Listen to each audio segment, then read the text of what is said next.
Space-based The Mysteries of Terra Proxima is a story-driven way to experience the base game. You will play through the story contained in this expansion over multiple games. As you do, it will gradually introduce additional content from new cards to entirely new rules and components as well as small story bits. Welcome to my review of Space-based The Mysteries of Terra Proxima.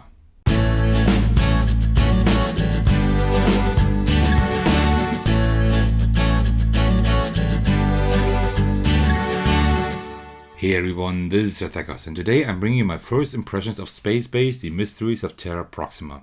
I will roughly explain what this expansion does and then give you my first impressions of it. Feel free to use the timestamps to jump to the part you're interested in the most. As usual, bonus points if you watch the entire video. This expansion comes with the following components. The story and discovery decks will gradually be revealed throughout the game and will provide instructions as you go. Only continue reading through them when you're instructed to do so. The patrol die that is rolled every turn along with the active player's normal roll to see if a patrol ship token is placed in the shipyard.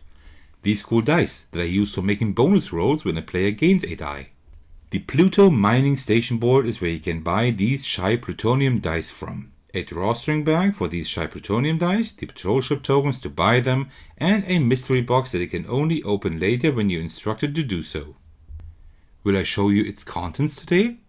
No, I will not. The setup is simple. Place the face-up story deck on the table, but don't shuffle it or peek at the cards. Another thing you need to know is the Shy Pluto mining station that you put on the table during setup. Randomly place one of the orange Shy Plutonium dice with the symbol face-up on each space of the board designated for them. Gather the remaining Shy Plutonium dice and place them into the drawstring bag. Equip each player with one patrol ship token and stack the remaining tokens within easy reach for all players. Set up the rest of the game as usual, incorporating content from other expansions if desired. Then you're ready to follow the purple arrow to story card 1 by discarding the warning card. Read the story bit aloud and follow the essential instructions. To progress through the story, follow the guidance at the bottom of each card. A specific condition will be revealed along with an arrow signaling when to discard the current card and move on to the next one. Unlock discovery cards 1 to 16, like in this example, means extracting the specified cards from the discovery deck, introducing new elements that enrich your gaming experience. Once a story card is discarded, it won't be used again, at least in this campaign. Feel free to preserve it for future playthroughs if you want to. During storytelling, be cautious not to reveal the next card inadvertently. Instead, pick up the entire deck to avoid unintentional spoilers, ensuring each player remains captivating by the unfolding mystery, if you want to call it that. Apart from that, there are a few other rule changes. When buying ship cards from your hand, which you can now do, they cost 2 less than the printed cost, but the minimum is still 0. This encourages strategic choices and greater accessibility. Be mindful of the normal rules, as buying a ship from your hand still counts toward your 1 card per turn limit and resets your yellow cube to 0. New ships added via the story deck instructions will become regular cards for future games, enriching the game with new and interesting options. The shipyard refilling process takes a slight twist as well. After your turn, if there are empty spaces in the shipyard, slide existing cards to the left before filling in the gaps with new cards as usual. The presence of the patrol die adds another new element I really enjoy. During your turn, roll it alongside your standard roll. If a patrol ship side faces up, place 1 patrol ship token in the shipyard before allocating blue dice and claiming rewards. Claiming a card with a patrol ship token grants you immediate ownership of the token. Remember, bonus rolls exclude the patrol die and its face cannot be altered using abilities. In Space-based The Mysteries of Terra Proxima, Shy Plutonium dice are valuable assets that enhance your strategic gameplay. On your turn, after rolling the dice and claiming rewards, you may buy 1 or more Shy Plutonium dice from the mining station board. The cost of each die is displayed above it, ranging from 2 to 4 patrol ship tokens. Any dice to the right of your purchased one slide left to fill the gaps. The empty spaces are then replenished with random dice drawn from the bag, creating a dynamic and ever-changing offer.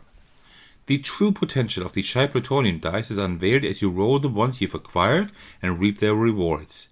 In 2 to 3 player games you roll on your turn, and in 4 to 7 player games you roll Shy Plutonium dice exclusively on the opponent's turns. When you acquire the blue dice icon, you get a bonus roll just for you. Roll 2 translucent dice, allocate them and gain rewards just like the active player. However, note that effects affecting other players, the shipyard or onboard colony cards, are disregarded. Your bonus roll won't impact other players, and you cannot roll Shy Plutonium dice or the patrol die with your bonus rolls. And these are the most important rules for the space-based expansion, the Mysteries of Terra Proxima. But what do I think about it? Well, let me give you my first impressions. The components are good.